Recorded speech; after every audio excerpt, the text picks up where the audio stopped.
How is this anime not isekai?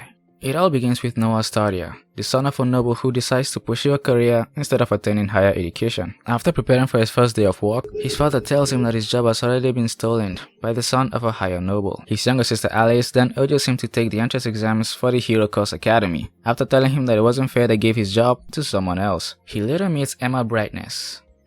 Emma Brightness. I like this girl. Mainly because I know someone named Emma, and I also know someone named Bright. I said mainly because there are other reasons.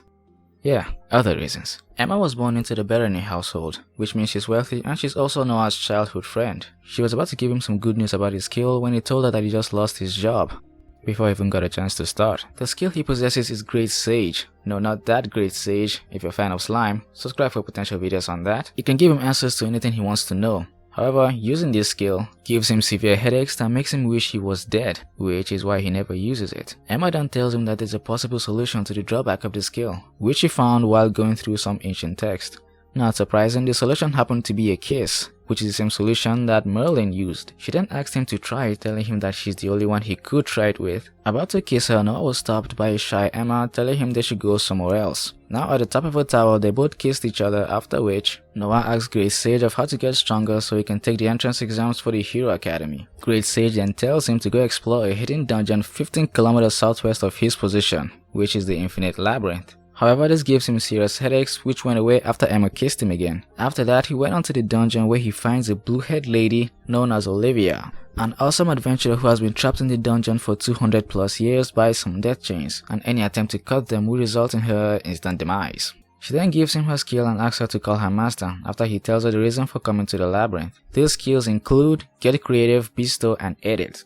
Get Creative allows him to make a skill, Bestow allows him to give a skill, and Edit allows him to alter these skills, whether it's on himself or on others. She then tells him that he needs to be careful using these skills as they are fueled by his literal life points, or LP, and the stronger and more complicated the skill, the more LP it consumes. After which she tells him about LP conversion, which allows him to turn rewarding and satisfying activities into LP, and should his LP hit 0, he's gonna be too dead to make any more. In order to test these skills, he used Get Creative to create Stone Bullet, which allows him to shoot condensed dust as a bullet. Noah went on to use Alice and Emma to get more LP, which he uses to create his new skill, Discerning Eye. Should I also mention that he used Get Creative to give Emma a smaller chest? But don't worry, he gave them back. Now on the day of the Hero Academy entrance exams, they were asked to form a 3-man squad. As the son of a baronet, he finds this difficult as those of higher nobility refuse to associate with him. Noah was surprised seeing Emma, who teams up with him, and Lenore Blooding. They were then informed that they were to bring in monster items, and they will be scored on how rare those items are.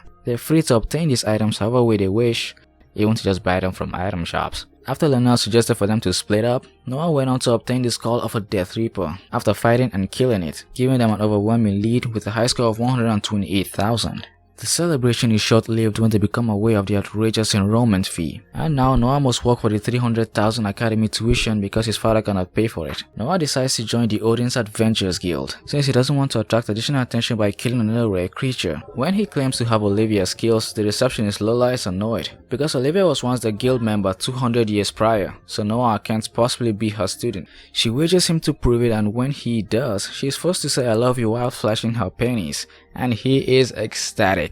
Now that is an MC. For his first task, Noah uses Great Sage to find rare rainbow grasshoppers, collecting them and earning 250,000. And as you can guess, Lola grows fond of Noah after seeing how capable he is. The next target for Noah and Emma is a giant magical beast, a 20 feet tall giant rabbit. After he proves too strong, Emma becomes depressed and Noah has the inspiration to use Get Creative to improve her skills, but has to nibble erratically on her ear in order to generate enough LP, including an accidental penny shot. With the rabbit defeated and enough money to pay his fees, Noah shares the rabbit meat in a feast with the rest of the guild, and elsewhere Olivia is annoyed that Noah has not come to visit in a while. On their first day of school, Noah meets Maria Fiona Albert, a duke's daughter, and with his discerning eye, he realizes he is cursed to die at 16. Since baronet is a title given to commoners for service to the kingdom, Noah is not taken seriously by his classmates. As a result, Maria makes a special effort to treat Noah fairly. Elna Stonks, a former mercenary, teaches the classic technique to deflect an opponent's blow as part of the combat training,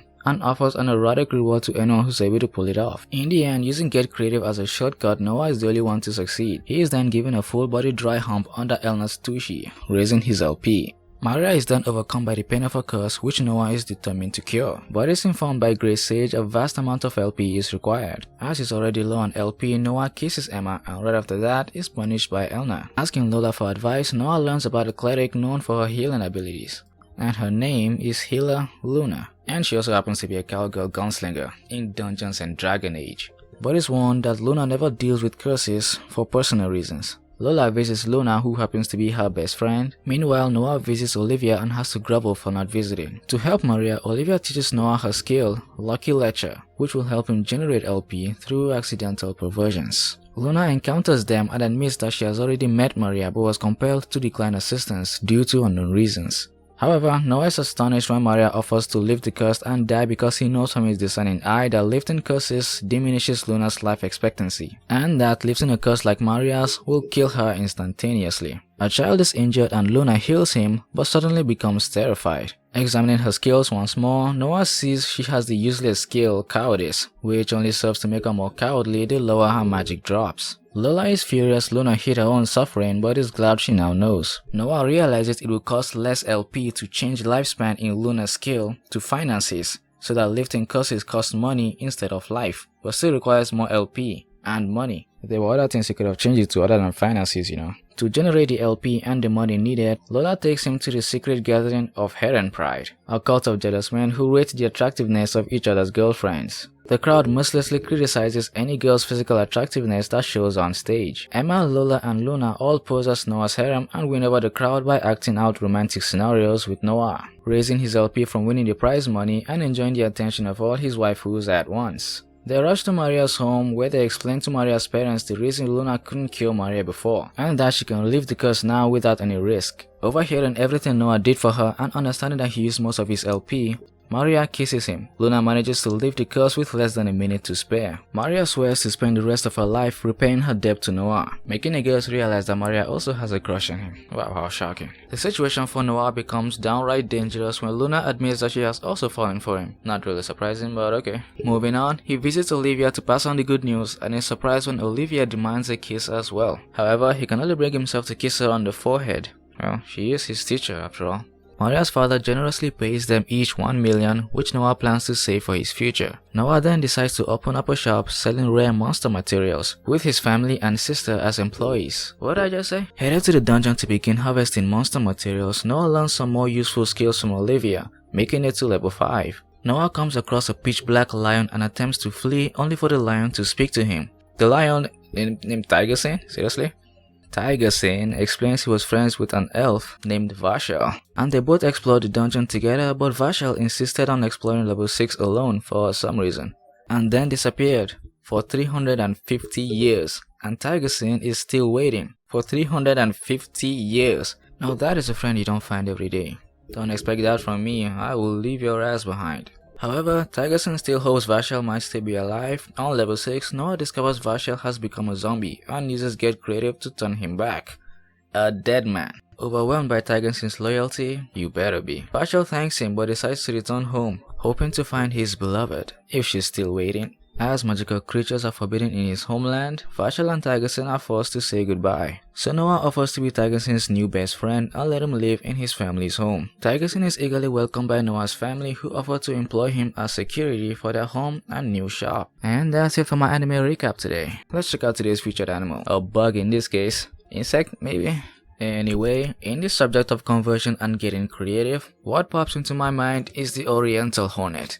The Oriental Hornet can convert solar rays into energy. This insect is powered by the sun, literally. The yellow stripes you see there sort of act as a solar panel. It allows them to store and convert solar energy for their own use. They are most active in intense sunlight, which is unusual for hornets. Research shows that the pigments in a hornet's yellow tissues trap light, while its brown tissues generate electricity. These brown tissues contain melanin, the pigment that protects human skin cells by absorbing damaging ultraviolet light and transforming it into heat. And the hornet's yellow tissues contain the obscure pigment xanthopterin, which gives butterfly their wings. This inbuilt solar cells isn't invincible, as they still get most of their energy from food. So how exactly these hornets use this electricity is still not entirely understood. You can find them in Southwest Asia, Northwest Africa, the island of Madagascar, the Middle East, Central Asia, and even parts of Southern Europe. Be sure to subscribe for more content like this, and I'll see you next time.